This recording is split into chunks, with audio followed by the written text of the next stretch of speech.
Hello and welcome to This Afternoon on Quays News with Adam Gooseman and Polly Luscombe. On today's programme, as lockdown eases, one charity has found a way to allow free, COVID-safe movement around the city. The latest on last weekend's social media boycott to abolish all types of discrimination. An LGBT cycling group are delighted after lockdown easing means that they can all cycle together again. And an update on the weather. Yesterday, the country went to the polls in one of the biggest sets of elections in years. Mo is live at Salford Quays with the latest on the result. The results are still being counted so far.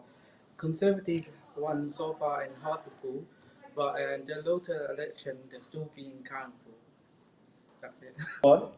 As we are approaching step 3 of Boris Johnson's roadmap, we're starting to explore the outside world more. One Manchester charity recognises the importance of this. They have created a COVID-safe event, encouraging us to have fun outdoors. The Landmarks of Manchester 10K allows entrants to explore the city and get moving again, after months of being stuck inside. Caitlin Heim reports. I am currently stood outside Piccadilly Place in the heart of Manchester.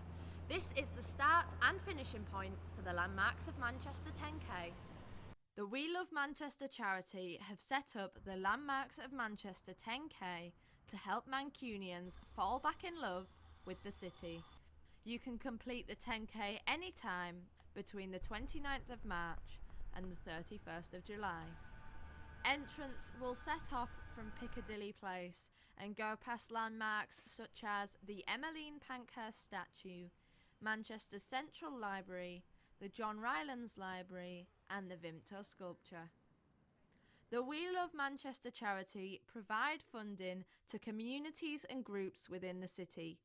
I spoke to Nicholas Clark from the We Love Manchester charity about the event. Our way of bringing Manchester out of lockdown safely and positively, allowing people to remember all their emotions and their memories that were attached to the city over years or recently, and fall in love with it all over again. It celebrates everything about us, from the culture, the nightlife, the historical moments. Ernest Rutherford splitting the atom, in Manchester, where the first computer was made, and held.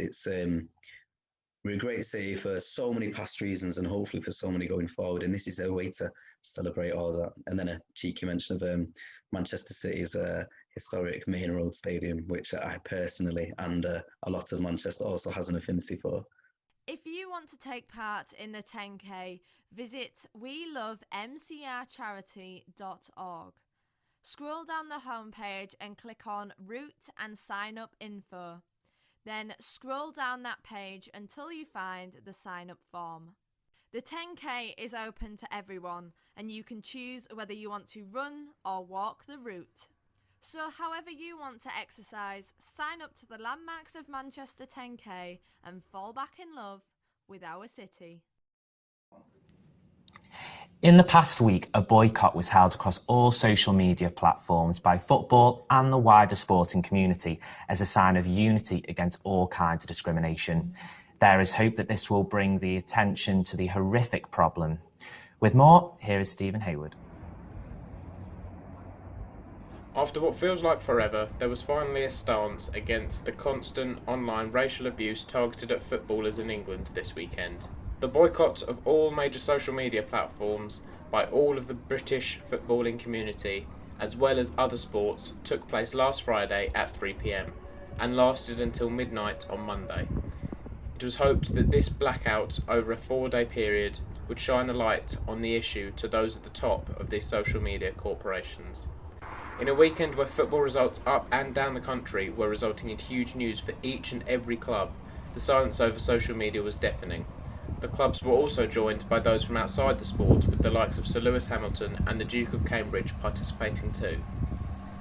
Now that the boycott is finished and social media is awash with constant sporting updates, more and more well-known people from the sporting world are hoping that this has been the first huge stride in defeating the racial hatred online. Arsenal legend Thierry Henry has told Sky Sports that he believes the protest was a start and has reiterated his call for anonymity online to end. Additionally, former Premier League and England star Micah Richards has weighed in and hopes that the protest has drawn attention to the soul-destroying abuse online.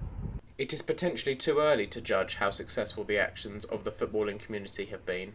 In the past week, players have once again been subject to racial abuse online, some even seeing the abuse barely 48 hours after the boycott had ended. Manchester City raised the racist comments surrounding their forward, Raheem Sterling, to Instagram after Tuesday's win against Paris Saint-Germain, and Rangers forward Kemar Roofe was also subject to racist abuse once he switched his phone back on after the boycott. In an interview with ITV, he revealed he was sent a picture of an orangutan. There is a long way to go in this fight to end the constant online abuse, and for now it seems that the racist behaviour will continue. However, there are assurances from all those involved in sport up and down the country and across the civilised world that they will do their utmost to bring the fight to an end. Stephen Hayward, Quays News. As many people are worried about taking the vaccine and they think they will die from the COVID vaccine, Dr. Sahir Al-Abed, an oral and maxillofacial associate, is willing to spread this message about COVID vaccine to share some awareness that it is safe, and now it's your turn to be vaccinated. Hiba Abu Hamideh reports. Definitely the risk of dying from not taking the vaccine is much more than the risk of dying from the vaccine itself. In fact, the risk is very small. I think it's only 17 out of maybe 50 million in the UK have got blood clots. The incidence of death. Pride Out are a cycling group located in the northwest. They are starting to ride again after lockdown cancelled many of their events. But now that they are allowed out to ride again in groups of 12, Richard Hearn is the founder of the group and hopes to get as many people involved as possible. The group has done a lot for diversity in sports and it hopes to do a lot more. Melanie Thinonko reports. So you do it quite slow for both amateurs and experts kind of thing. You kind of module it. Yeah, so we on our website we put events up that people can sign up to, and we detail the length of the ride. We put a route map on. We'll put on how many meters of ascent there will be. So today's pretty flat, although there's a couple of hills. And yeah, we take it leisurely. It's more about the socialising. Obviously, the exercise is a byproduct, but it's more about making friends and having a good time. Hopefully. Do you take pride being one of the first cycling groups all about LGBT people? Absolutely, yeah. It's no secret. I've said it before that I'm puzzled why there's very few LGBT cycling groups. I think in the UK there are around 200 to 300 sports clubs for LGBT people. Obviously, showing there's a need for them to create those safe spaces where people don't have to worry about explaining their sexuality. And cycling is the third or fourth most popular physical activity in the UK, but there's very few LGBT cycling clubs. I think we're the second officially. So yeah, as time goes on, we're hoping to raise some funding and put rides on in other places around the UK. And we have 10 Facebook groups, so further down the line we'll be able to get rides going on in Scotland and London and Bristol and other places. And now it's time for the weather. Take it away, Nadine. Welcome to the weather focus today. Now let's see what's the weather like today. Bright and sunny for many today with the odd showers. Showers continuing in northern Scotland. Later showers will develop across Scotland, northern and eastern England. Risk of some hail and thunder. In the north of the country it's very windy and cold. There's a chance of some rains too, so don't leave home without your umbrella. This evening it will turn drier with clear skies for most. Clouds and wind will soon increase for Northern Ireland and southwest Britain, bringing heavy bands of rain, staying cold and frosty further north. Wet and windy tomorrow as bands of blustery rain sweep across the UK from the southwest. Strong gusts are likely for western and southern coasts. That's it from us this afternoon in the studio. Thank you for joining us and have a wonderful afternoon.